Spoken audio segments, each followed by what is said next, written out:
Greetings, families. Welcome back once again. I hope you are well. I hope your day is good. Thank you so much for clicking on this video. If this is your first time here, my name is Mamri and you are very, very welcome. This news you are about to watch is a debate and I've worked on it. I've translated it into English. Ex-President DAMIBA case. What happened between Togo and Burkina Faso, Cote d'Ivoire, ECOWAS? What was going on? I have been seeing thumbnails about a lot of things that people are saying, but I do not listen. I must be honest with you. Because our brothers, they don't joke, especially one of my uncles here. They are in Togo, by the way, so they know what is going on. It's not they say. They are going to tell us what went down between Burkina Faso and Togo. If there's tension between them, if there's no tension between them, and more. Families, I'll be back. Thank you for your time. January 17th, 2026 will remain a pivotal date in the country's judicial and political history. Men of integrity. After more than 3 years of exile in Lomé, the former transitional president, Lieutenant Colonel Paul-Henri Sandaogo Damiba, was officially extradited to Ouagadougou. This return, long considered unlikely, marks an unprecedented turning point.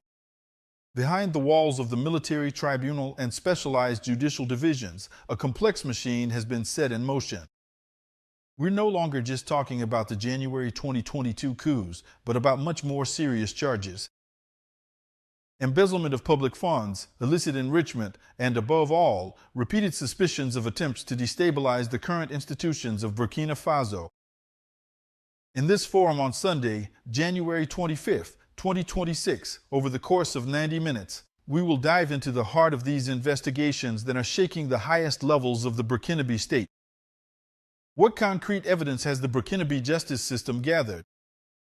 How does this extradition redefine diplomatic relations within the AES? And especially with neighboring Togo, this upcoming trial. Could it become the symbol of a new era of accountability, or does it risk deepening divisions within the army? Amid revelations about funding networks and issues of national security, we analyze the evolution of a case where reasons of state clash with the citizens' thirst for justice. For this second session, joining us on the panel this Sunday is Luke Kumia-Balowa-Baki. Luke, hello. Hello to all our loyal viewers. It is still a pleasure to be here for African communities. In his company, the man who does not move, His Excellency. Hello, Sigwe Okeju. Hello, Gillis. Hello to the viewers and listeners. Since we remind everyone that the show is broadcast live on New World Radio 90.5. And happy Sunday to everyone. Yes, Sigwe Okeju, journalist, former ambassador of Togo, Burkina, DAMIBA, and his pal phone. And it was cold. As for the topic, you are invited to enrich this show with your contributions. You can do so via WhatsApp, +22896084343, or on the social networks that are currently relaying us. We are live on Facebook and YouTube. Thank you for being with us. We begin with the legal aspects of the extradition of Lieutenant Colonel Paul-Henri Sandaogo Damiba. Luke Abaki, why is this extradition a turning point for Captain Ibrahim's transition? I think we first need to go back to the facts. What is the context? The context is that Paul-Henri Damiba was a senior officer in the Burkinabe army who, together with his colleagues, witnessing the insecurity and the overall deterioration of the administration under Roch Christian Kabore, decided to overthrow him on January 24th, 2022. And so Damiba, who was the highest ranking officer and all that, took the lead. And his colleagues told him, well, you need to take charge so we can stabilize things. The country, solve the major problems the army is facing, and address the issue of insecurity, etc. So, it was on the basis of a very clear commitment that Damiba's group carried out the coup. And so they put Damiba at the forefront. But for months, here was DAMIBA starting to hesitate and to ally himself with yesterday's enemies. Everything that seems valuable in this country. As a result, Captain Ibrahim Traore and the other soldiers decided to overthrow him. So he requested political asylum in Togo, and he got it, but they know each other very well. Captain Traore, even Henri DAMIBA himself, claims to have had very good relations with IBE. All this means that they know DAMIBA's ability to take action, and his network, etc. And since he's been here as a refugee, normally he has a duty to remain discreet because the principles of political asylum are well known to everyone. Unfortunately, while he was here, he got involved in agitation and plots. At least that's what has always been said since 2023 to 2024, etc., that he was at the heart of a system, the plot to overthrow Ibe, precisely because he thinks he's just a kid to me, he's not the one who can replace me, etc. So his ego's really wounded and he got fully involved in the conspiracy. So if today the state of Togo has finally extradited him, it's a decisive turning point. Because ever since the Ibrahim Traore regime has been firmly in place, break time equals 0.5s/ every single initiative taken by this administration has been systematically sabotaged. Break time equals 0.5s/ precisely through the calculated actions of Henri DAMIBA. Break time equals 0.5s/ fortunately, IBE's regime successfully exposed all the hidden complicities. Break time equals 0.5s/, or rather the entire complex conspiracy that existed and was specifically aimed at overthrowing the current leadership. Ibe regime, a very fierce and heavy system that was stifling Ibe's governance. I think this is indeed a decisive turning point.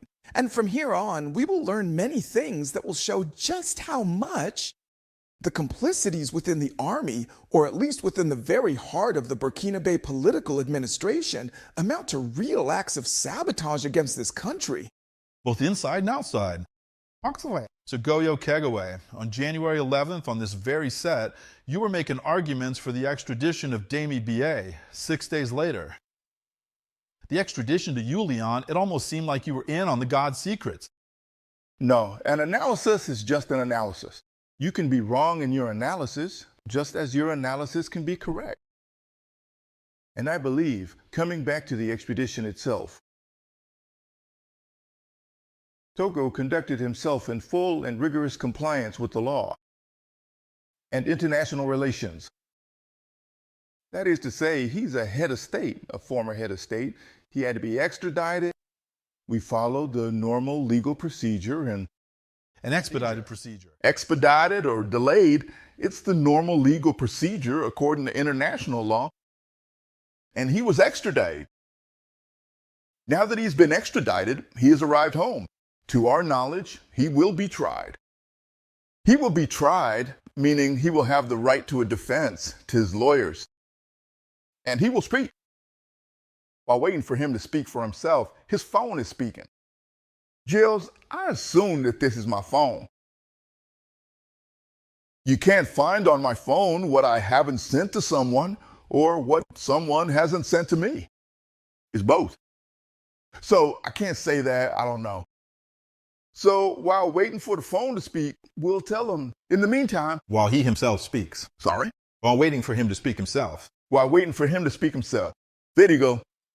Now, the most shocking thing about this, despite the scrupulous respect for laws and international conventions, before the extradition, we saw a whole crowd of protesters and attacks against Togo. Why was he extradited? DAMIBA. And what's surprising, countries that have always protested against coup d'etat, which is normal. Nobody wants a coup d'etat. They're the ones who criticized Togo for not letting DAMIBA go through with his coup in Burkina Faso. Why was he extradited? Togo extradited DAMIBA in the most legal way possible.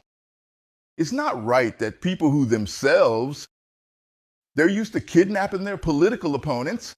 I do mean kidnapping. They send a plane, they grab you, Manny, Motari, they throw you into the plane like a sack of potatoes and take you away. No one says a word. Those in favor of non-extradition explain that I wasn't there. Paul Henri Sandargo. Damiba was reportedly handed over to Togo in coordination with ECOWAS, and that if he were to be extradited, they should have at least said a word about it. Yes, in coordination with ECOWAS.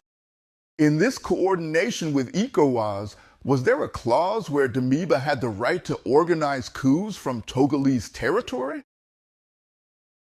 Is that the case? If in the coordination with ECOWAS, there is a clause that says, here, I will condemn Togo. So you agree with the others that Damiba could use your territory to stage coups. Why'd you extradite him? In the meetings, the private discussions, and when that happens, you hear, you listen to people, it's Togo that's being blamed. Togo refuses to extradite Damiba. People even say it's the president of the council himself who's organizing the coup in Burkina Faso. People who are very well informed, they say, well, there you go. So it's Togo that's being accused. And when Togo was being blamed, with the number of times Damiba was warned, he received warnings. What did ECOWAS say? Have you heard since 2024 or 2023 when people were saying Damiba was staging a coup?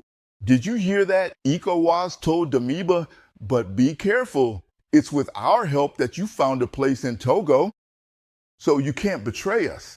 So apparently, ECOWAS supported him in preparing coups in Burkina because ECOWAS doesn't like the IS countries.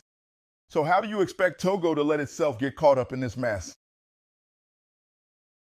Which of the ECOWAS countries came to Togo's rescue? Well, give them to us. Even if you give him to us, for what he's already done, he needs to be judged for it. I don't know any ECOWAS country that would be happy to learn that a neighboring country is hosting people who are organizing coups in their own country. I don't know a single one of them. And that's Norgal. So when people tell me no, at his meeting with ECOWAS, first question, was there any clause or agreement that from Togo, Damiba was supposed to destabilize Burkina? No.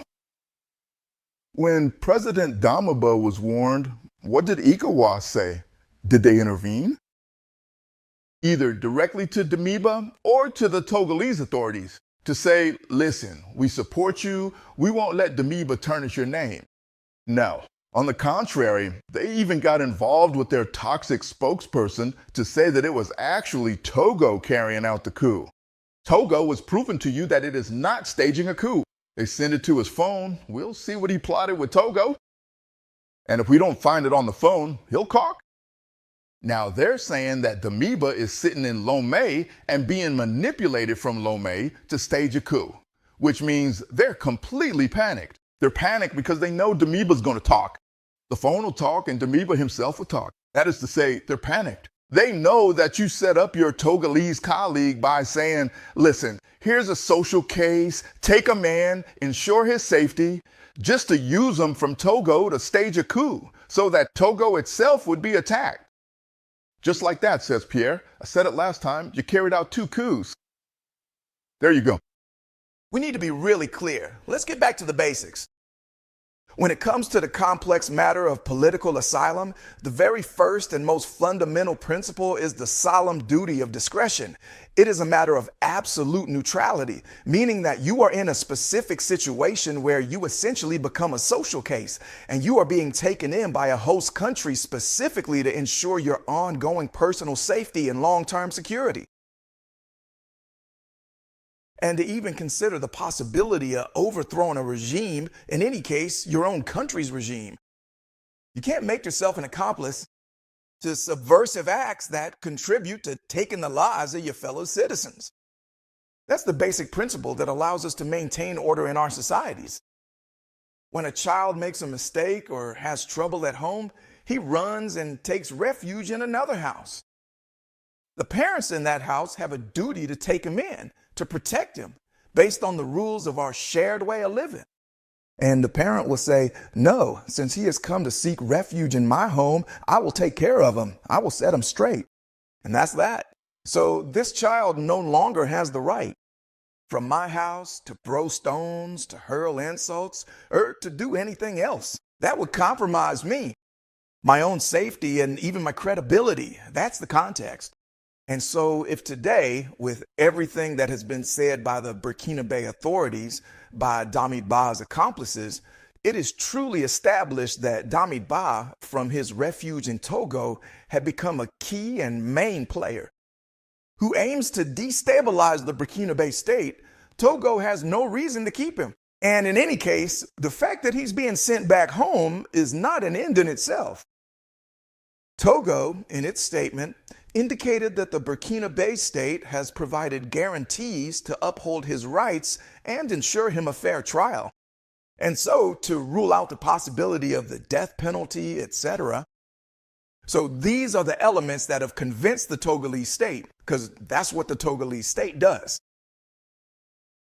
was guaranteeing him here that he is innocent. People shouldn't be given the impression that, yes, just because you are a leader, your life is worth much more than that of other citizens. Driven every day by your agenda, by your actions, by your conspiratorial plans aimed at destabilizing your own country. In any case, for now, we simply consider that there is a presumption of innocence for Amoeba. The privilege today, once back in his country, to face justice and present his side of the truth. It's important for him, it's important for the Burkina Faso authorities, it's important for the Burkina Faso people, and it's simply important for the international community.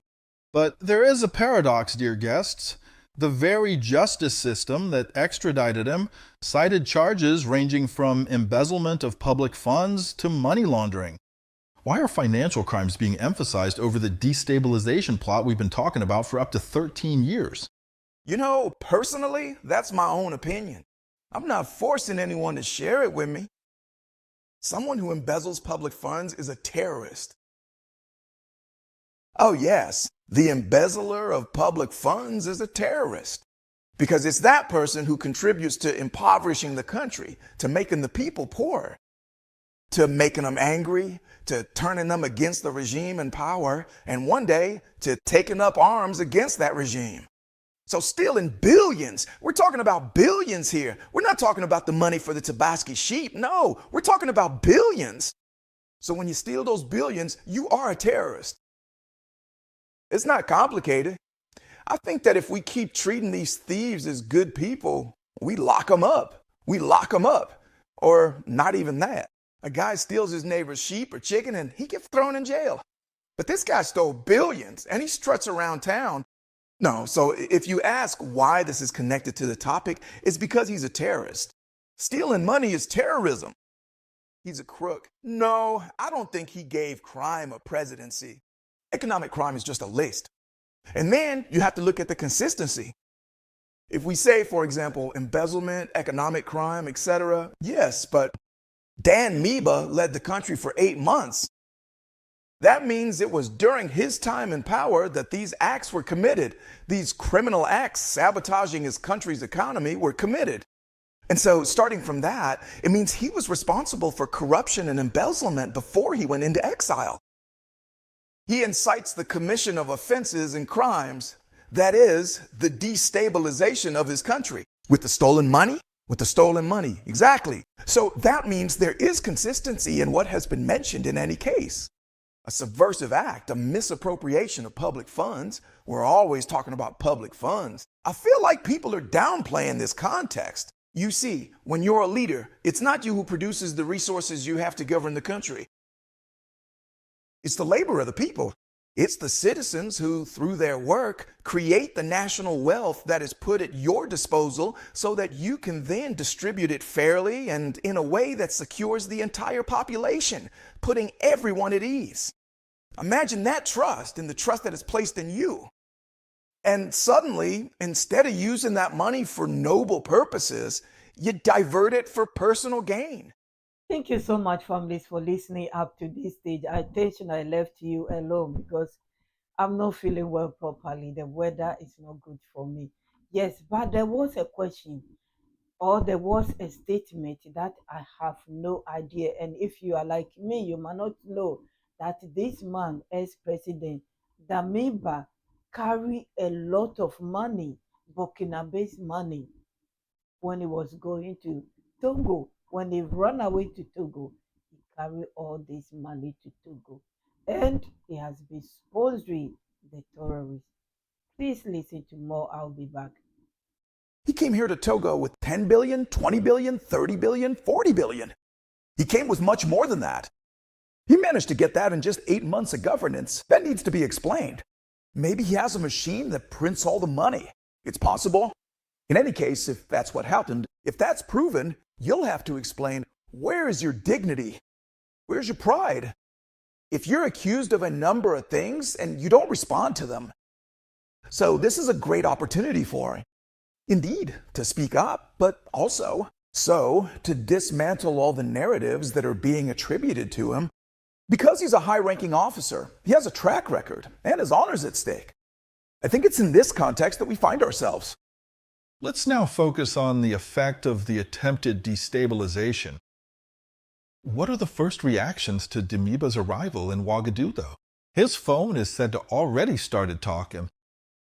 Yes. The phone talks. The phone talks. He himself. And Samuku questioned him a bit. He spoke. Why do you want to stage a coup? What's wrong in the country? Nah, it's not about what's wrong. I want power. Because when I see my brother in power, it annoys me. And I want power. No matter if people die, that's not my problem. I want power. I'm going to take all the machines that Traore bought, sell them, and organize elections. That means now he wants the appointment decree from the Élysée. So I organize my election, my appointment at the Élysée, and he insists on friendship with France. He insists on that. That's what he himself says. But the phone, you know, only God knows what you can find on a phone. So the phone speaks, and he himself speaks. His accomplices, whom he had involved in the affair, we had already talked before we caught him. The complete idiot Alhaji Sakande, I really regret using that word about him, because Alhaji Sakande, you see him, he looks very respectable. He's the kind of guy you'd greet, even on your knees. He says no, he wasn't involved, that he just passed on the money. Now we see that he was the one scouting out Ibrahim Traore's house. So you see, all of that, even the evidence that's already come out, is enough to convict someone. But since Burkina Faso is committed to fair and transparent justice, they will be put on trial. We're not in a country where people are forcibly taken away. On planes, they're thrown in prison forever. No, Burkina Faso is a country of justice. Do you understand? So, if it had been another country, they would have put him on a plane, locked him up somewhere, closed the case, no talk of a trial, nothing, just a phone call. What did they say? What didn't they say? We don't like him. He's bad. That's it. He's locked away. It's already happened before. Do you remember poor Ivorian Lida Kouassi, former Minister of Defense under Laurent Gbagbo? He was a refugee in Togo. He wasn't even the only one. Only God knows how many of Gbagbo's former dignitaries were refugees in Togo. But people used simple reasoning. Since he was Minister of Defense, he could only be plotting. Come on, hand him over to us. There was no evidence against Lida Kouassi.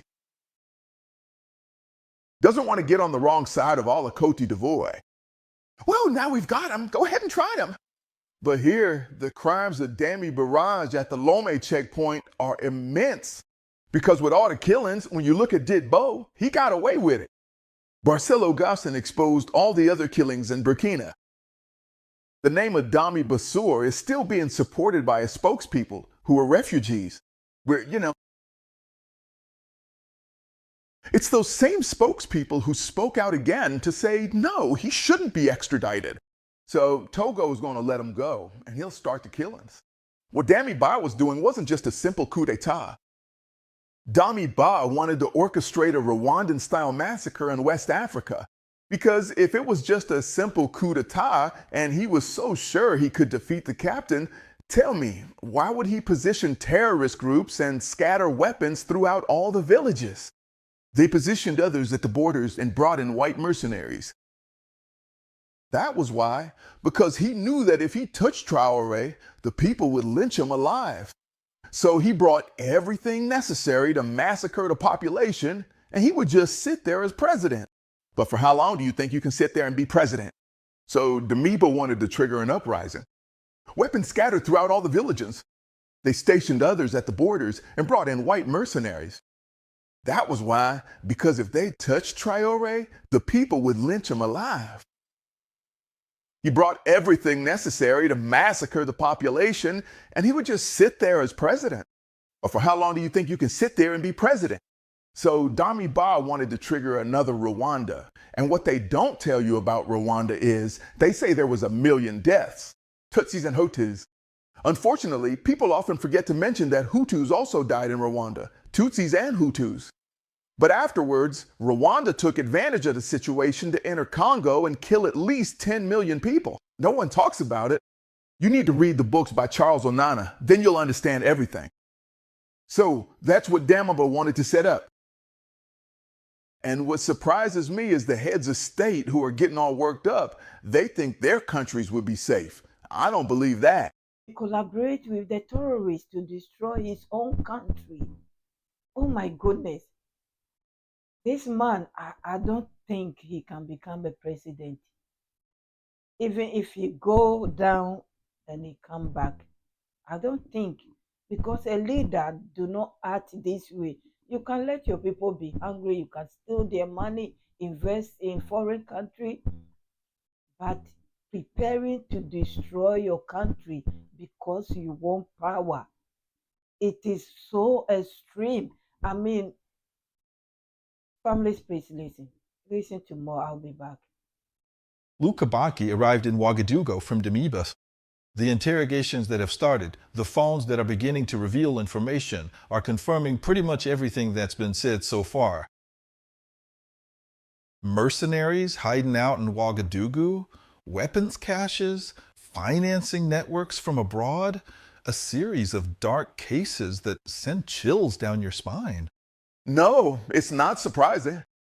I don't know if they've already started extracting information from DAMIBA's phone or not, but what is certain is that just the testimonies from DAMIBA's state accomplices, all the actors who were involved, who have been arrested, who were involved in the coup plot of the 3rd, January, and who have testified, that was more than enough for us to understand the level of perversity of those people. Yes, but his arrival. And so his arrival, even before the phone says anything, when you look closely, you are not surprised by the media frenzy that his mere extradition has caused on social networks and throughout the sub-region. That means if people are getting so worked up, it's probably because they know that the arrest and extradition of DAMIBA will trigger an incredible breakthrough in terms of revealing the truth and the conspiracy against Ibrahim Traore's regime. That's the truth. And so when people say there are weapons caches, that it's all part of a subversive effort to bring down the state, it's not surprising. I am convinced that with the arrest of DAMIBA and with the entire process, the arrests, the questioning, all based on the information held by the Burkinabe intelligence services, we will be stunned to discover the level of involvement of certain individuals in that region and even internationally. And that's exactly what the AES countries have decided to fight against for more than 5 years now.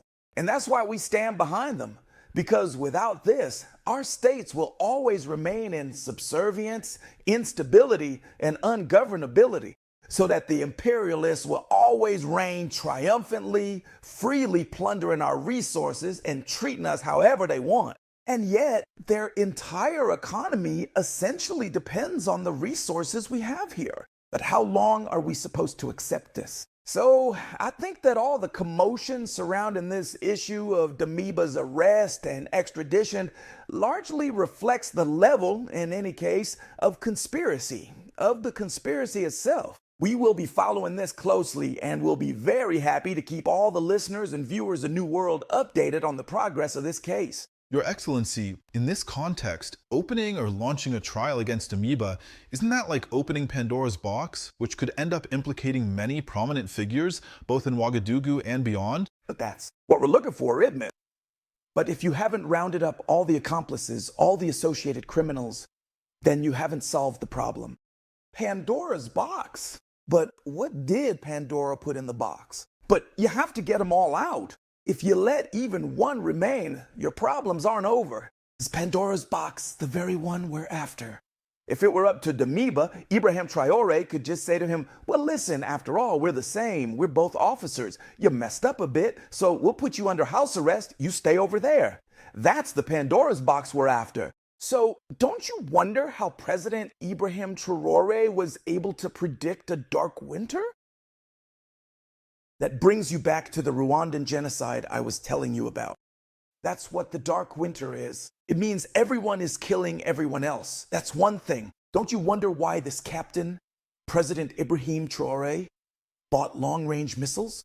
People say, oh no, that's not it. We're not going to kill terrorists with long-range missiles. No, it's not the terrorists we're going to kill with that. It's you thereafter. You're the ones organizing the terrorists. You're the ones organizing terrorism. You're the ones funding terrorism. You're the ones obeying. France is every command without question. And you don't want to let Africans sleep in peace. The missiles are for you, not for the terrorists. So Ibrahim Traore anticipated this. He isn't resting on his laurels. And the Burkinabe people, as I was saying, DAMIBA knows that if he so much as touches a single hair on Ibrahim Traore's head, the Burkinabe will eat him alive. Because Alassane Sakand, with all the brothels he frequented and the money he spent on scooters, what can he really do to protect him? What can he do? So it's because he knows this that they've positioned both terrorists and mercenaries to massacre the entire Burkinabe people, and he becomes president. And be careful, he had everything planned out because he even committed to giving part of Burkinabe territory to the Ivorians. Is that it? Wait, just between you and me. I think the issue of the coup d'etat should be judged separately. And that's high treason. Afterwards, he should be judged for that. And in my case, Togo isn't involved in this matter. Because when he committed to giving his territory to Côte d'Ivoire, Togo wasn't involved in it. It's not Togo's extradition that's causing this problem. The problem was elsewhere. So he will be judged with all the consequences. Can you imagine an officer? No civilian has ever dared to do that. You, an officer, you swore to defend the territorial integrity, and just because you were given 2 jackets in Abidjan, you take hundreds or thousands of square kilometers from your country to give away? 2 jackets in Abidjan. As if you were there, Your Excellency. I'm going without a hood. As if you were there when the jackets were being handed out. No, to be serious, I think we should acknowledge the foresight of Ibrahim Traore's regime. Because in reality, it was the same story that was about to repeat itself. Captain Thomas Sankara, who came to lead a revolution at the head of Burkina Faso. He was overthrown. And as you saw, Burkina Faso fell into a dictatorship for 27 years. And so the country was still under the control of the imperialists and so on. No decisive breakthrough. Here is a 33-year-old, a captain by rank, who comes to power and starts a revolution, but with remarkable results. At this point, it's almost miraculous what Captain Ibrahim Traore is accomplishing as the head of this country. Who would have believed that? Without budgetary aid, without external financial support, with the break in financial cooperation and so on, that this country would be able to restructure itself, reinvest in weaponry, reorganize the army, invest in infrastructure, revive the economy, reorganize society itself, and allocate resources for development, health, education, and so on. And he is rekindling hope in the minds of Burkinabe citizens, because that's the fundamental key. If the citizens are not in the right frame of mind, if they do not commit to the vision set forth by the leader, if they are not mobilized and do not develop a certain pride in belonging to something valuable, it is impossible to govern and develop the country. This is exactly what is beginning to emerge in Burkina Faso, just as it is in all the AES countries. How can a leader who has had the privilege, yes, the privilege, of being at the head of his country for 8 months, be so clumsy, so bad, so cruel? Criminal. As to sabotage. Criminal. To sabotage a movement, a national reconstruction project like this one. It's true, everyone has their hang-ups. Everyone has their weaknesses. But still, because we listen to his time at the head of power, one might say, well, he's insecure, his pride is hurt. But yes, common sense, reason everything inherent to human nature should lead him to understand that, yes, he's a younger brother, yes, but he's doing better than I did. I have no other choice but to support him because the people to whom power belongs are supporting him. I am a citizen. My own person cannot matter, especially in a context of war where normally individualities, personal egos, and personal ambitions must literally be set aside for the benefit of a common vision that will allow us to render the enemy powerless. And so, if DAMIBA really has become involved in this kind of conspiracy, I think he cannot escape the full force of the law. Because of him, dozens or even hundreds of Burkinabe have died, and he has distracted the Burkinabe people. And he is preventing the country from focusing on the essential projects that would allow it to move forward. And in such a context, he really cannot escape the full force of the law. But DAMIBA is regularly cited as the mastermind behind most of the plots orchestrated since 2023 to 2024. Your Excellency, will his extradition definitively neutralize all these destabilisation networks? Burkina, Mali, the Sahel, they are engaged in a relentless fight against the terrorists. And I believe they need to begin the phase of fighting against the sponsors of the terrorists. That's important. DAMIBA alone is not enough, because DAMIBA was even pushed, financed, encouraged by so-called influencers. All those people, as long as you only go after DAMIBA, they will keep causing trouble. Their chaos will continue. Besides, you just have to follow social media today to see what they're saying. Can DAMIBA pick up his phone and tell the terrorist leader to calm things down? If he can do that, so much the better. He's already been responsible for the massacre of thousands of Burkinabe. If he can make an effort to save thousands more Burkinabe, Malians, and Nigerians, then great, we'll thank him for it. It's the duty of a senior officer to save the lives of his country's people. But we're not naive enough to believe that. On the contrary, I actually fear that his arrest will make the so-called terrorists even more aggressive. Just to say to you DAMIBA supporters, it means, look, you arrested him, but it's still going on, isn't it? So the sponsors of terrorism are already in their labs, coming up with the most evil ideas to keep disrupting life and the peace of the poor populations of the Sahel. But I say, and I always say it here, remember this, none of our countries will be safe as long as the Sahel is not pacified. And regarding the trial in the Amoeba case, do you want a public trial so that this dirty laundry is washed in front of everyone? That's ideal. It's the ideal situation. If they have all the necessary equipment to hold a public trial, all the better. Because at that point, what are we seeking through a trial? It's the truth about the facts that the accused are being charged with.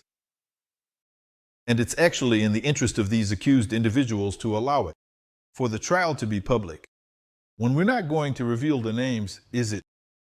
But where's the problem? Are we going to reveal them? Your name, Gillis Boket, over there? No. Why reveal a name that's more criminal than the people who keep going? There you go. Meaning that if people found it appropriate to become accomplices or perpetrators of subversive acts against a sovereign state, then this is precisely the opportunity to reveal their names. You can't hold a trial in secret just because, well, there are names involved. But those names need to come out. That means these people, no matter their position, whether they're at the top of the state or elsewhere, whether in Africa or somewhere else, the whole world needs to be made aware that they are not men. Because a human being. This won't create hostilities between neighbors. A problem. If the names haven't been released, even before they're released or not, why wouldn't that create hostilities? Do you know? The evidence that the Burkinabe state gathered to pass on to the Togolese state, which led the Togolese state to extradite DAMIBA. So, in any case, a fact remains a fact. Whether it's known to the general public or not, at least in the world of decision makers, it's known. And it will always come out. Today, we're in the 21st century with social networks and a communication system that moves at a dizzying speed. This is an opportunity to tell people that when you have the responsibility of governing a country or you hold a position of responsibility, It is an incredible chance given to you to bring out the intrinsic values tied to the human species. You don't take on a strategic role to be subversive, to be malicious.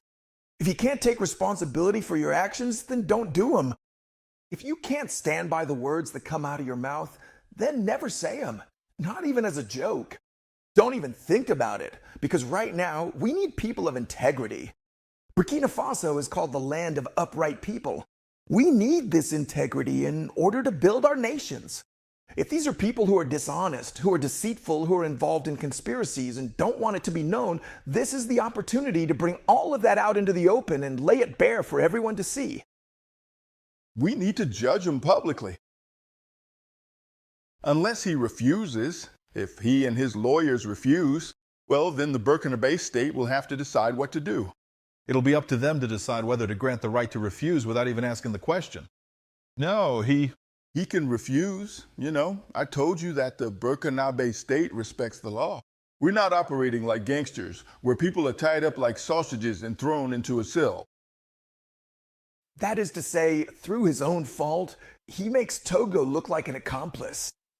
Togo had no other choice, if only for its credibility and transparency, but to return him to where they had taken him from. Now, whether this puts an end to speculation or accusations of intent or not, the main thing for Togo is to be in harmony with its convictions and to be sure it has acted responsibly. This clears it of all the baseless accusations that had no foundation whatsoever. Now, there will always be people acting in bad faith, and there always will be. We are in the 21st century. Insensitivity is growing every day. But we can't base our lives on what people say about us. We must define our vision according to our convictions and the way we see life. That's what will matter, no matter what is said or what we do. The most important thing is to be convinced of it and to know that this is it, that this is your own truth. Excellent. This brings us to the end of the first part of the eWorld Forum. What message is Burkina Faso sending to the sub-region with this procedure? Yes, the message is simple. Burkina is here, it was here, it is here, and it will always be here. And it is committed to preserving peace and security within its borders, which today are also the borders of the AIS. Now, if you want to benefit from this peace and security, we are here. We can work together. You will be swept away. Are part of the case. My voice sounds a bit like Macron's. For him, it's just no. It's smoking a pro, it's a tiger's eye, and me, my wife hasn't given me a tiger's eye yet. It's women who give tiger's eyes. I didn't say that. I said that my wife hasn't. A body.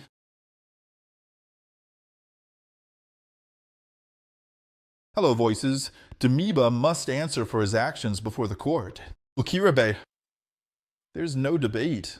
Al-Mustafa Lukman writing to us from Agwe Asiye, that's a neighborhood in Lomé. Last week, he was already telling us that DAMIBA must be extradited.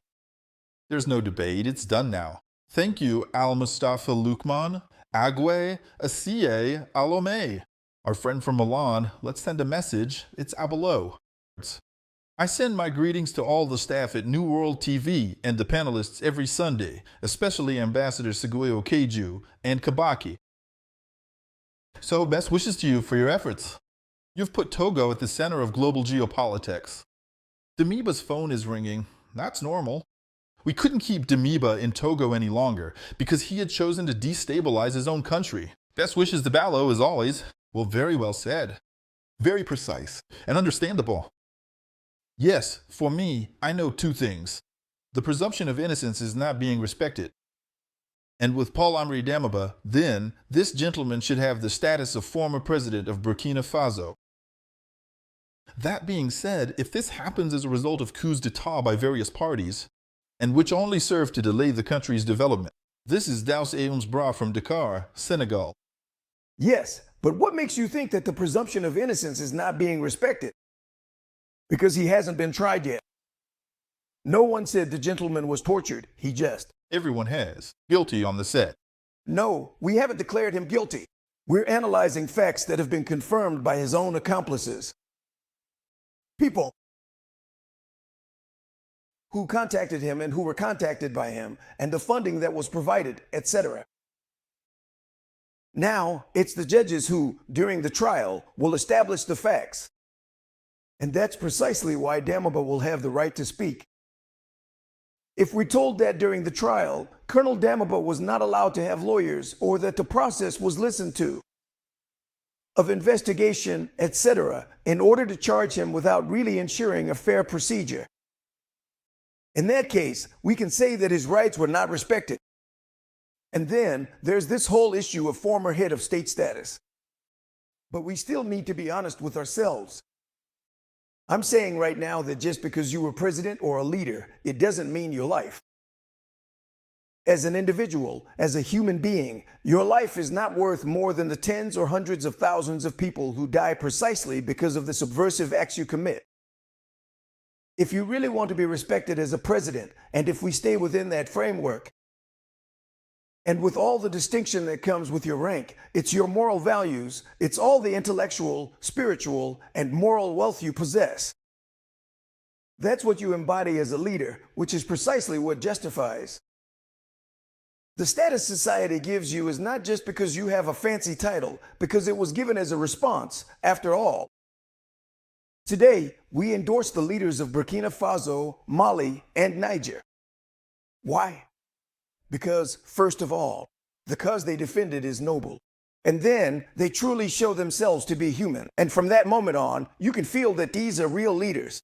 But if you came just for your own gain and then get involved in conspiracies against entire peoples, how do you expect anyone to say that you have established anything meaningful? Thank you so much, families, for listening and watching up to this stage. Credit to my brothers on the panel. Everything they said is on point, and I like their energy as well. Oh my goodness. Oh my goodness. I love this channel so much. It's just that I don't understand French, but since I found it, I'm in love with them, the way they analyze everything, the way they bring the truth. Because I always say, I don't know anything about these countries. I mean, Togo is just to go and buy clothes, buy turkey tail, and that's it. I don't know anything. I don't understand anything. I'm now learning. So for me to learn, I think these are the people I can learn from more, to know more, apart from Faso 7, RTB News, Burkina 24, and the rest. I think this channel, I can learn a lot, especially concerning what is going on now in the Sahel, in Burkina Faso. Those who are involved, those who are not involved. I mean, Ivory Coast, I'm still like, we know he doesn't like our leaders, but to go to the extent and backing a coup leader, when the same people, ECOWAS, said they hate coup leaders, when this happened, none of them came out. I said that in my first video, none of them came out to condemn it. If I'm lying, please, or if you hear anyone, let us know under the comment section. I've get it wrong because I don't go to a lot of channels, so maybe somebody came out, or the Ghana president came out, or Nigeria president came out and condemned it. Let us know. DAMIBA is not the only former president of Burkina. It's true that Zita is abroad, and the Kafandos are still here. Even if they are abroad, we can mention them if they have done something wrong. Our dear brother, Rockmark Christian Cabaret, has never spoken again since then. Sorry, why would he say anything? The young people took power, and he's just watching. Maybe from time to time, he might give them some advice. But he fell too, never has. Been Mentioned. and overthrown by DAMIBA, the psychopathic wanderer. We even wonder why he didn't kill him, because he's seized by such a thirst for killing. We're lucky he didn't go after the old folks, so our old man is still over there. Calmly, I've never heard of anyone bothering him, but as for him, he's sick. Power brings a thirst, and for power itself. It's true, everyone loves power, but not to this extent. Not to the point of risking the lives of more than 2 million people, just because you want to be president and you want to imitate. Specifically, people who came to power by walking over mountains of corpses. Is that really a model to follow? Don't you find that strange? Me, I just love the power of words. Hello, Dad, it's The greatest of all. Powers. Journalist Dillis Maudambuko, thank you, that's my name. DAMIBA has been extradited, but the truth will soon come out because the proverbs are already coming out. The case doesn't fall alone, it falls with people. I followed my gaze, it's Mr. Kota Ogu from Benin, from Bokai in Côte d'Ivoire. If the bus also crashes, it's a chance to find the owner. You see, right? And the insurer. At some point, he'll mention the insurer because the bus crashed, there are deaths, compensation has to be paid. It's really serious. All of you here, we know who the insurer is, we know where he is. Yeah. Boubacar, Traore, Baron Golonina, Bramako, I told you, strong and very strong. Strong, F-A-U-R-E, and very strong, F-O-R-T. We thank him for the package delivered to our home. It arrived in good condition, it's safe. In Ouagadougou, he's no longer within reach of his handlers. But well, ensuring the safety of such a person, is that easy? Because the accomplices, they're powerful and numerous. For a state, they're going to try to. Yes, but for a state, that's not a problem, the security of it. That's not an issue. It will be handled properly, especially since they're well aware. And they know those whose. The enemies are capable. In a conventional way. In a clean and conventional way. On the other hand, you know, a desperate person, they might try everything, launch an attack, because they know there's going to be an attack. You know, a desperate person, they might try anything, go all in, launch an attack. Because they know that if there's an attack, some people will take advantage of it to kill. DAMIBA. So all of that needs to be locked down. No attack, no surprises, no assault on DAMIBA's physical integrity, on his life. Nothing. The trial will go all the way to the end. He has to. Because the people sitting by the lagoon there, the ones orchestrating all these schemes, you saw DAMIBA's government, if he had succeeded, they're all over there in Abidjan. They were the ones who made up the government. But as President Captain Traore said that relations between states will always take precedence over relations between an individual and a state. Does he think that could ever happen one day? And will Abidjan be forced to put them all on a plane to hand them over, bound hand and foot, to Traore? Or does he think that's impossible? But it's possible. They just need to be careful. If I were in their shoes, I would be cautious. Hand and foot bound, you get delivered straight to Ouagadougou. Escorted under guard from Bobo Dioulasso to Burkina Faso. Hello Neon TV, my respects to you, Dillis, and to the analysts. Our father, His Excellency, the methodical Luke Abakir. You are very methodical. Thank you. With a beautiful fabric, put to the test. It's Guinean fabric. Thank you. I understood everything. So, my fabric isn't beautiful? No, it's beautiful, as always. Let me finish first. Be careful, you young people. You young people, be careful.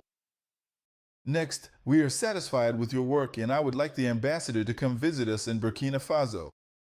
That will happen. As soon as he is invited. Invite me. Burkina, just like the Malians did in there.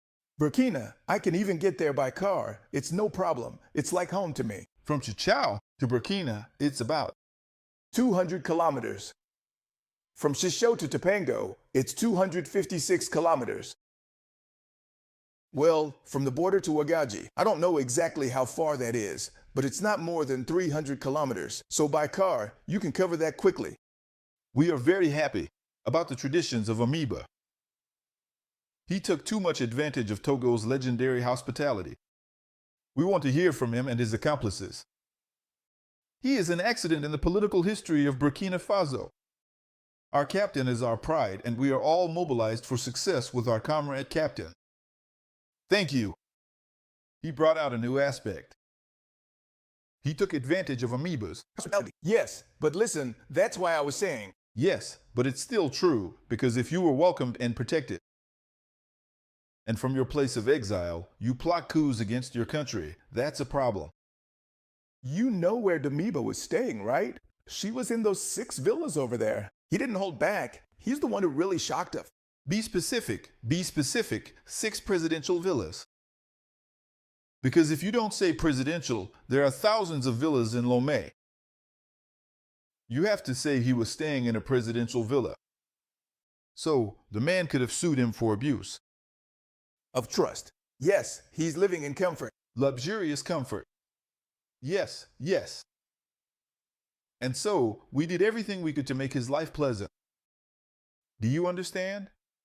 We did everything we could to make his life pleasant. Meanwhile, he wanted to poison the lives of 22 million Burkinabe, or even more than 70 million citizens of the AES. And even now, it should be said that he's housed in a presidential villa. No, but we could have prosecuted him for abuse of. He's living in comfort. Yes, yes. And so, we did everything we could to make his life pleasant. Do you understand? We did everything we could to make his life pleasant. While he, on the other hand, wanted to poison the lives of 22 million Burkinabe, if not more than 70 million people. Citizens of the AES. Togo's people, too, insulted by his side. As I said last time, would be among the first victims. All of this, have you heard a single one of them admit, DAMIBA, it's true, we like you, we support you, but what you did in Togo is a betrayal? They can't welcome you the way they did, and then you do that. No, no one condemns it. So, for DAMIBA, they're ready to sacrifice all of Togo. There you have it. Hello, everyone on the panel. My name is Raphael, speaking from Atigu. Atigu is a neighborhood in Lomé. I do not agree with the extradition of DAMIBA. The Togolese government should conduct thorough investigations. Mr. Keju argues that those who embezzle public funds are terrorists. So what do you think about Togolese people who steal billions without being bothered? They're terrorists. The Togolese who steal billions, they're terrorists. If you find them, bring them in. There you go. But when you talk about investigations, what does he know about it? Does he have any idea about all this? Is it up to the country that carried out the extradition to conduct investigations for us? Yes, that's true. An extradition process, you can't just. Because you can't just say, oh yes, that one, someone accused him. Someone tells you, well, if that's the case, I'll send him to you. No, it means you have to assess the situation, the context, and all of that. But the Burkina Faso people have been demanding amoebas for a very long time, after all. And I think President Traore has said so himself. That's actually why the Togolese government summoned Thabdami. They gave him strict instructions. He was warned several times, don't cause us any trouble. Because you see, we took you in for humanitarian reasons. In fact, I personally think that beyond being an abuse, it's a lack of respect. Because when a country takes you in as someone in distress, let's put it that way, a social case, they grant you all the privileges reserved for you. And yet, you still want to stab that country in the back with subjective actions meant to create a serious rift between the two states. That's really serious. So I don't think he was sent without an investigation. A message from BD Now. Hello, Nyan TV. Good evening, dear debaters. Africa, my Africa. I wonder, when God was handing out intelligence, where were the Africans? At a time when the geopolitical situation is becoming a major issue, this is what our African brothers continue to do: division, betrayal, conspiracy.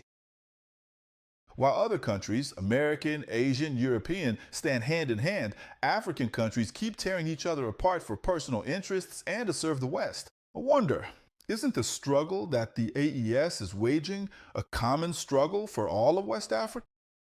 On the subject of DAMIBA, if we follow the logic, it was DAMIBA who carried out a coup against a democratically elected civilian president in Burkina Faso. So ECOWAS should have condemned him from the start instead of protecting him. Congratulations to Togo. We are here for the total independence of Africa, the homeland where, even in death, we will prevail. Kazol Mazabalo from Cotonou, Benin. Yes, ECOWAS can't condemn him because he carried out a democratic coup ordered from the Elysee. Like everyone else, they take orders, morning, noon, and night from the Elysee. Even this morning, the coffee they had, how many sugar cubes, they let Macron decide that. Therefore, ECOWAS cannot condemn someone who stages coups to serve the Elysee Palace.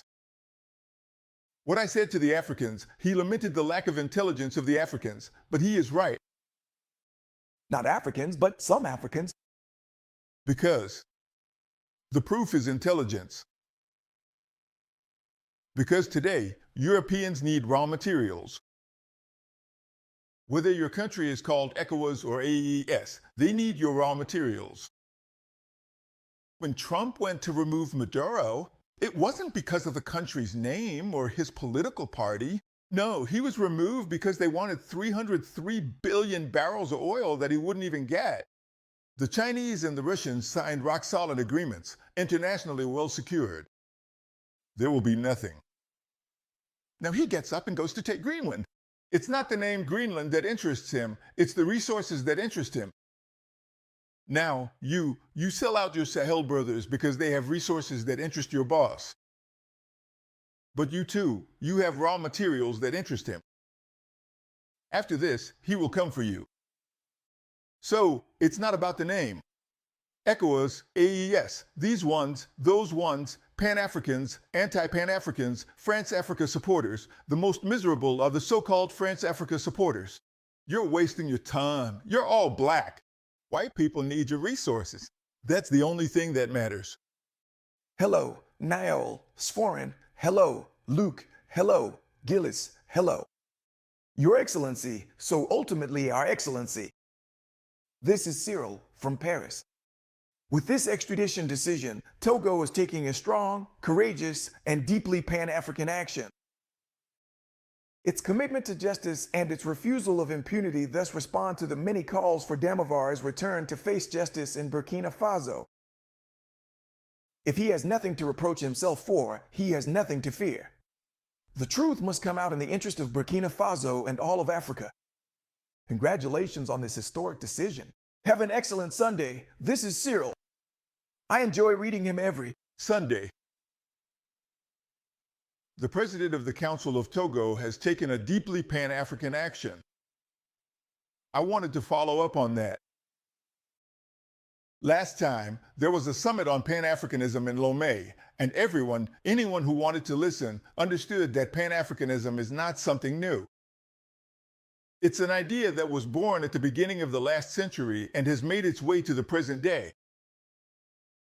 Now, Pan-Africanism must be put into action. Yes, because you had one beer too many. You end up on TikTok and start insulting people, a head of state.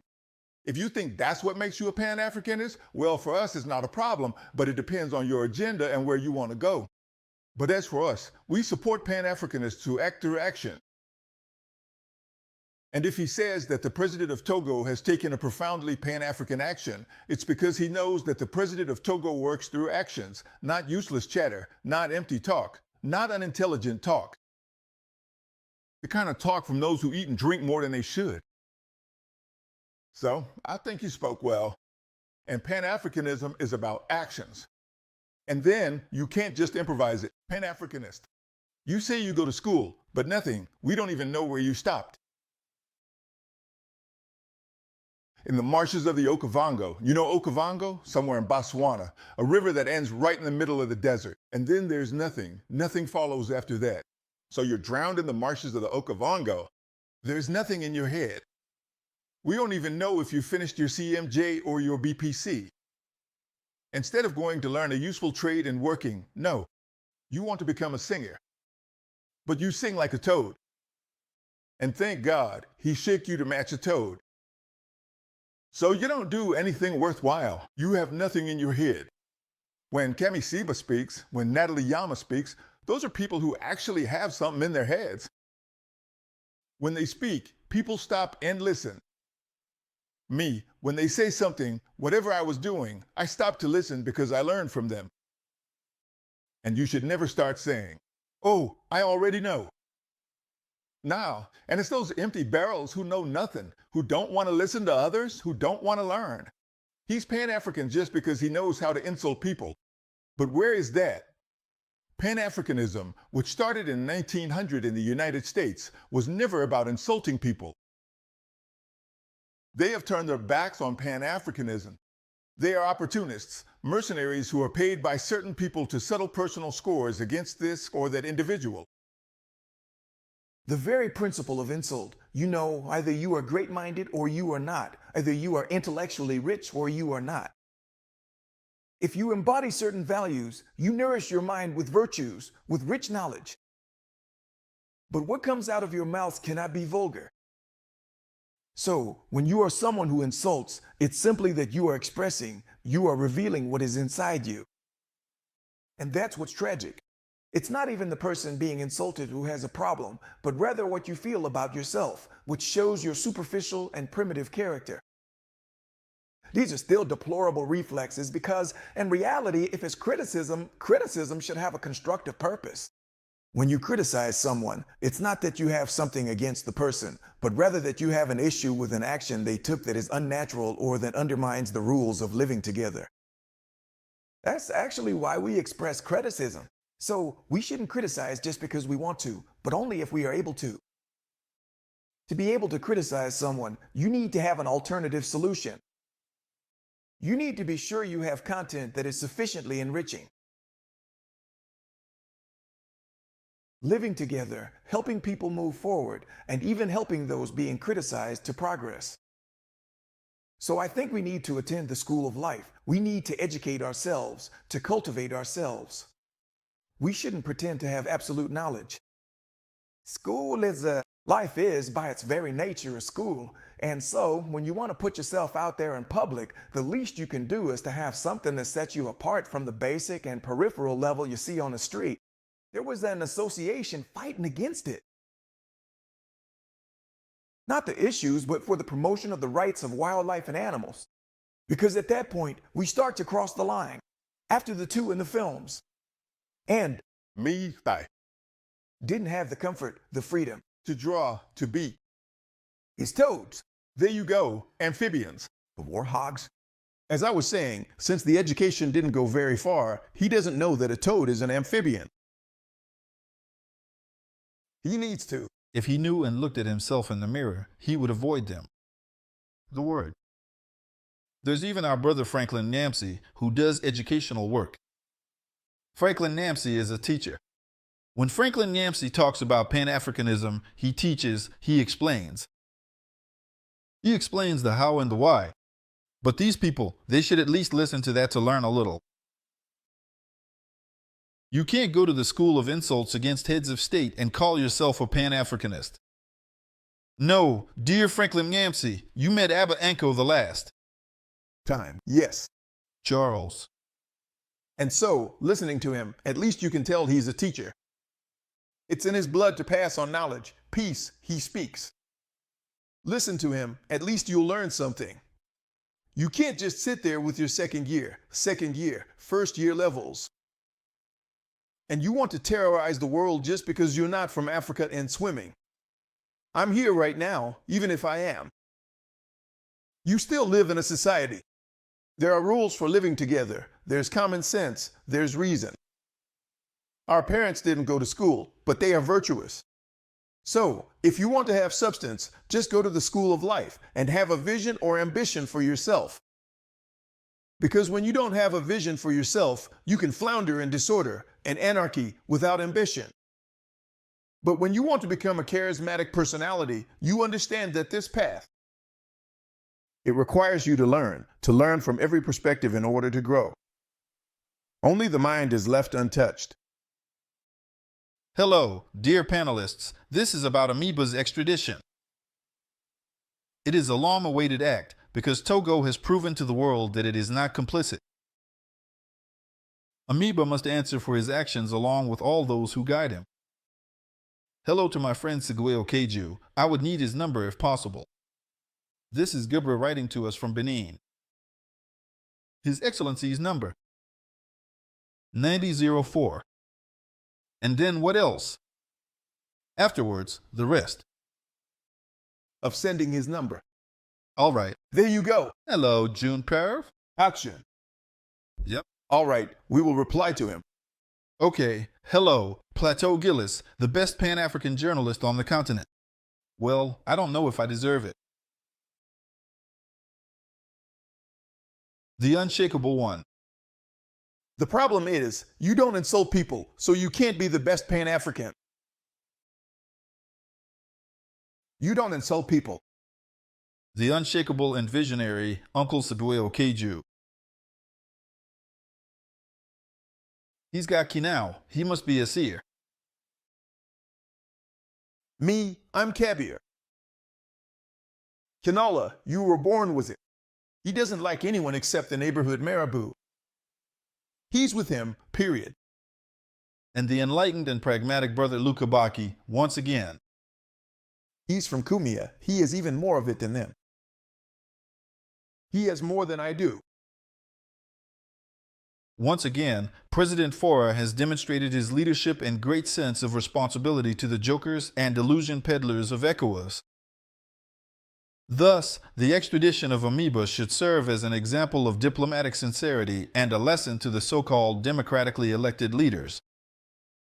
The battle of the AES is tough and long, but we will end up winning it. Long live the leaders of the AES. Long live the people of the AES. And down with imperialism and its lackeys. This is Ibrahim Traore from the Douanzin region in Mali. He also brings up another point. Will the extradition of Damiba create discord for President FAO within ECOWAS? It's possible. That's actually why they started attacking him through the media. You know the ones where they claim he didn't take the action that needed to be taken because it required ECOWAS's involvement, etc. It's possible. But in any case, as I said, you don't need to worry about what others think of you, and so on. Are you convinced about what you're doing? Can you demonstrate, explain, justify, and show that the action you're taking is a noble one? But the proof is that today, for the most part, public opinion agrees with Damiba's extradition. And why is that? Because, quite simply, it just makes sense. We didn't send Damiba to his death. He was sent to a place where he can explain himself, where he can defend his honor, his dignity as a man, as a statesman. And besides, well, just as a citizen of Kinabe, quite simply. Hello, greetings to the elders on the set. Hello to Free Africa, dear elders. You have explained Damiba's situation better. Anyone who refuses to hear the truth can go to hell. We are at war against the black whites, that is, our brothers who work for the Westerners. Damiba, being a high-ranking officer in the Burkina Faso Army, knows that in terms of communication and security, Togo is well equipped.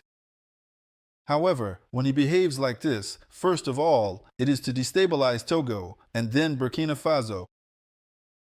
That is why, since his arrest, the France Africa supporters and their intellectuals have been getting agitated, these intellectuals who serve mediocrity and condescension to Africans, especially when they spout outlandish nonsense on TV panels. In conclusion, Togo must be very careful with ECOWAS. Ibrahim from Porto Novo in Benin. Burkina, hello, this is Judy Kale Savadogo from the city of Cayo, Burkina. Greetings to the moderator, Gillis, Luke, and Ambassador Segoyo, all AECians at heart, that is, from the AES. Your analysis truly warms my heart. Many authorities in Burkina and abroad are trembling because Damiba and his phones are going to speak. Your Excellency, I completely agree with you. What was about to happen in the country would have truly been a massacre. The rejection would have been absolute. And that's the problem. My question is, why does the extradition of a plotter, someone who was planning a bloody coup, cause such an uproar in the African media? Is he the first? Mental decolonization needs to be even more deeply rooted in our customs every day. Thank you for your tireless work. Signed, Judy. Kale. The Rwandan genocide in West Africa. They're the ones saying, But how are we going to kill all these black people so that our friend Macron can come and take the gold, the diamonds, the oil, the knife? How are we going to do it if they're still alive? Excellent if you like Macron. Statement. Or another thing that I've learned is he was planning to bring the French back in. So definitely, they are sponsoring him to do what he's doing. I know a lot of people say that, but sometimes they say it's too much because it's not only the French. We have to know that there are a lot of countries that are involved. It's only France that is sponsoring them anyway. But he is bold. Families, be aware of your phones. Everything is on his phone. This man he's not there properly. He's not there properly because I mean it's modern days. I mean 15 years ago I was telling my children they should be careful with their phones, and a whole ex-president do not think, God's time is the best and karma is a bitch. That's what happened. He thought he was so confident enough to plan all this using, oh my goodness. Please listen to more. They're still alive. Great if you like Macron. No, but wait. Sounds like you're in love with Macron. No, you'd have to quote him. He doesn't hide. Did you see last time? He said that from now on, as entrepreneurs, we're going to send the hungriest French entrepreneurs. Can you imagine? If those who were well-fed mistreated us, bled us dry, can you guess what the hungriest will do to us? Hello, Navodi. My best regards to you. Jills, and to our two great panelists, Lick and Papasigo Ukegwe. As for Amoeba's case, I'm surprised to see neighboring countries getting agitated after the extradition. Togo has always been the mediator between African countries. I commend the efforts of the President of the Council, Fort Sosabre Niasigbe. I admire him a lot. Furthermore, I urge the President of Togo to be careful with France and ECOWAS. It's very important. Dul Razak, Nigerian, residing in the United Arab Emirates, specifically in Dubai. Yes.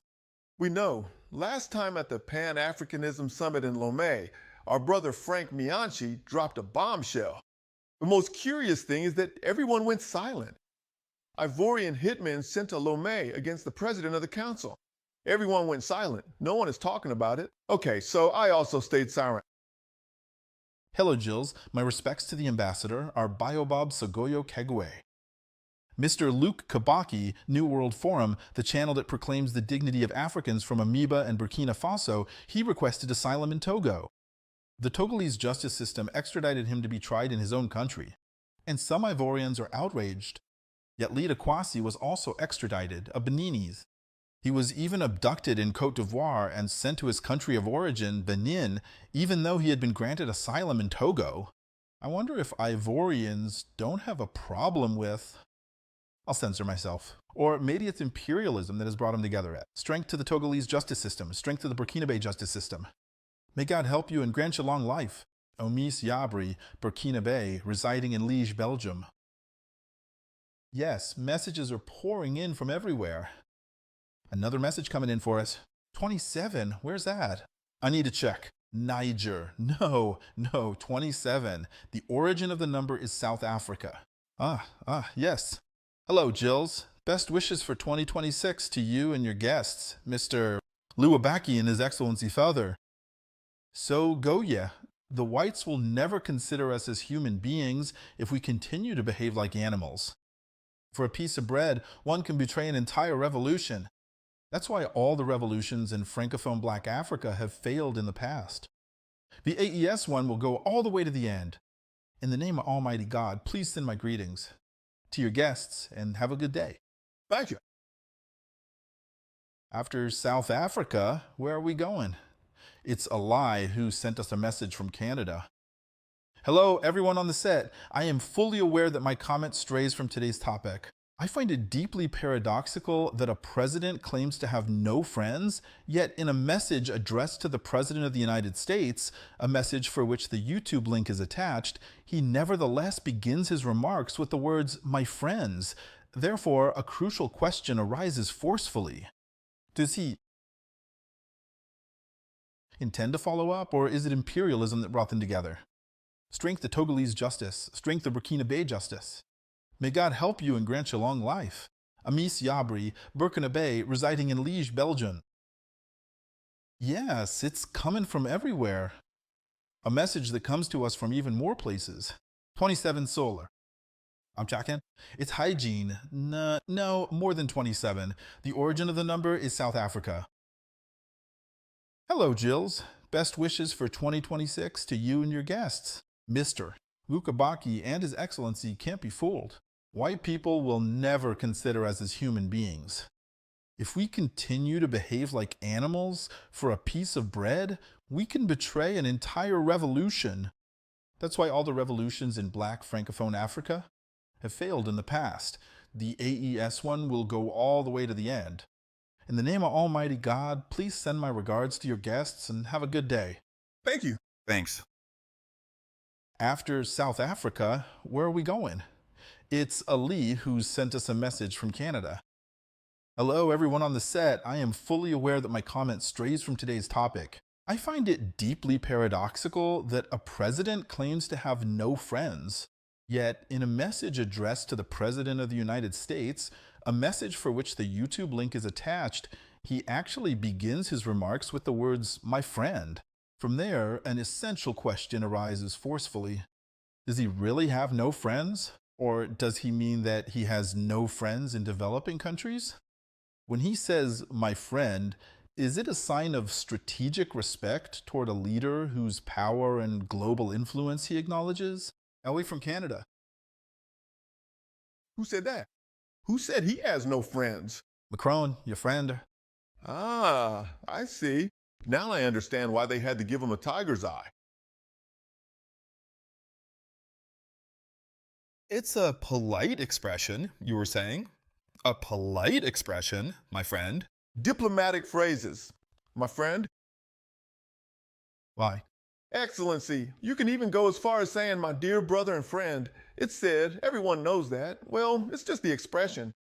Now, if he says he doesn't have any friends, actually, it's a message directed at all the little black folks making a fuss under the coconut trees and claiming to be his friend.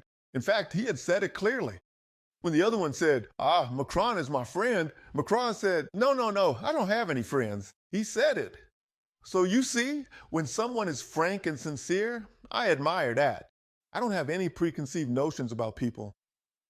I judge you based on your behavior. Macron had the honesty, the sincerity, the courage to tell him to his face, I don't have any friends. Yes, but that's because, to be honest, states only have interests.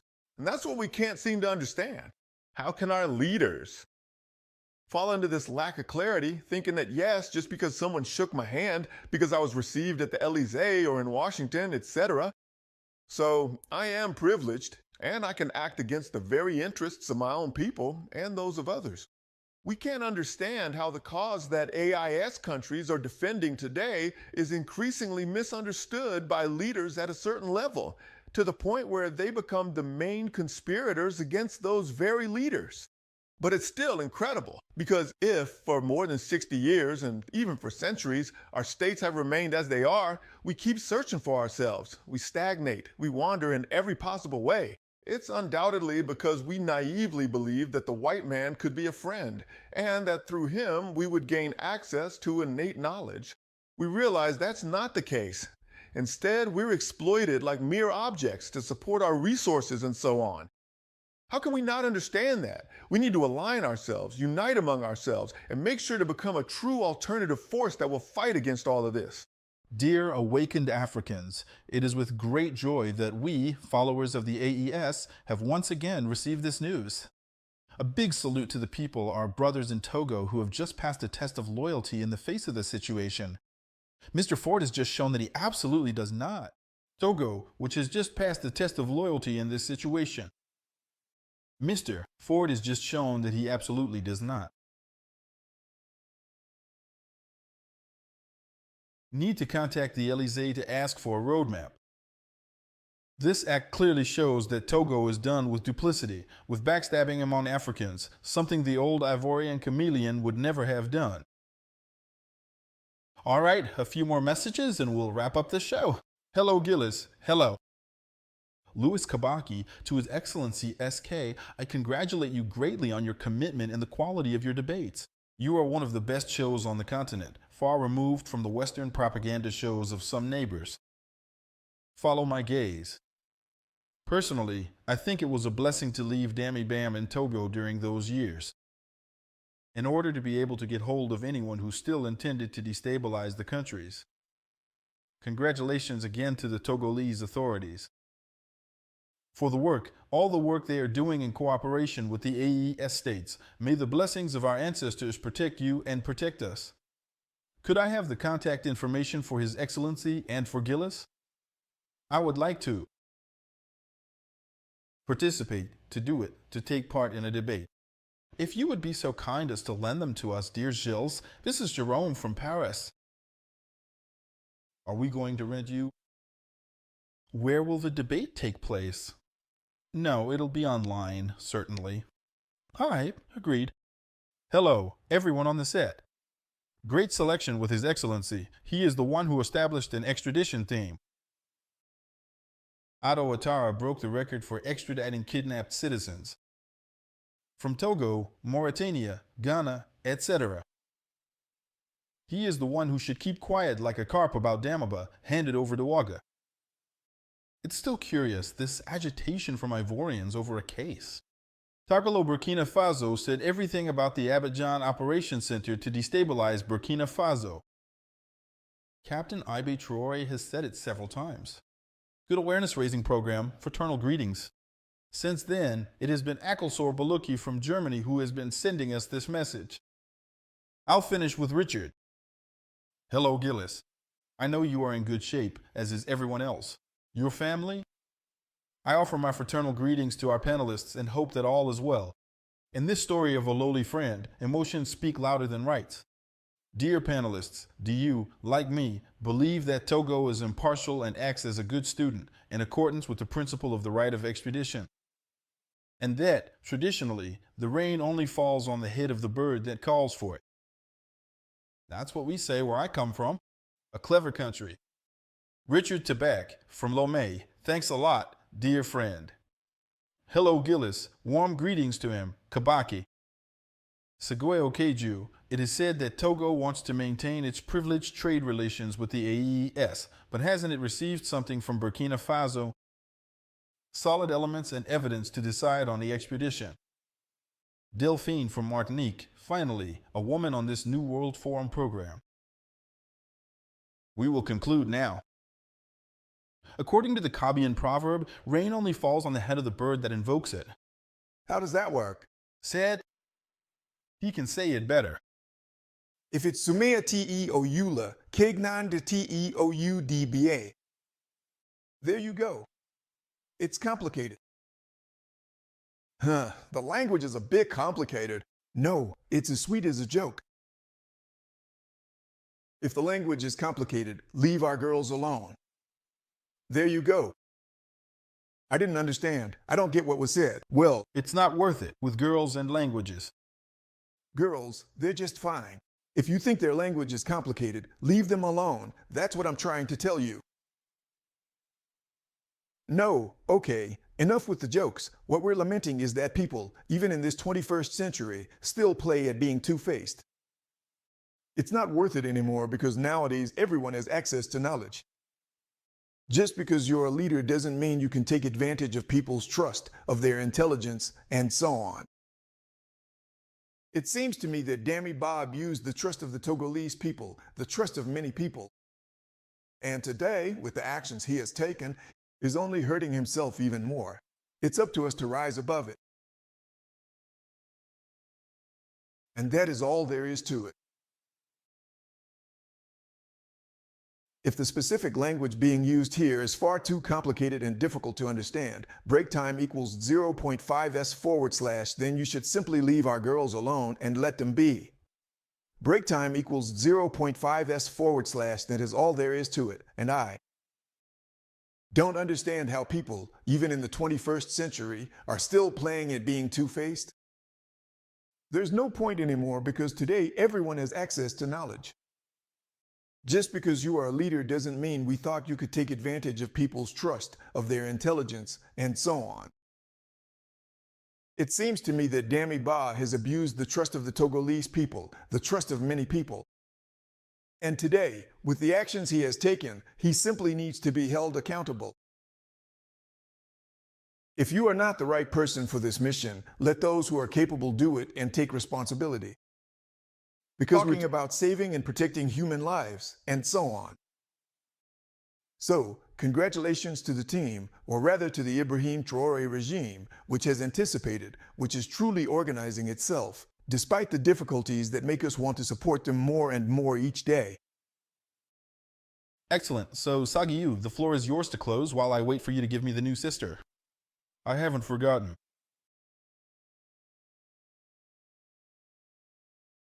Entrusting them to Gillis Diasha, Manja Kokil. What I wanted to say, what I meant to say, is that the pedalist, when he sees black people, picks out the most foolish man among them. It's not a surprise. The France Africa crowd with their boss at the bottom. Over there, they spotted him. It was Ndamiba, a completely foolish man, not just foolish, but a psychopath, evil, capable of anything, even killing all the Burkinabe, just so he could be called. Your Excellency, Mr. President. So, beware foolish people. So, I believe what's happening is sheer stupidity.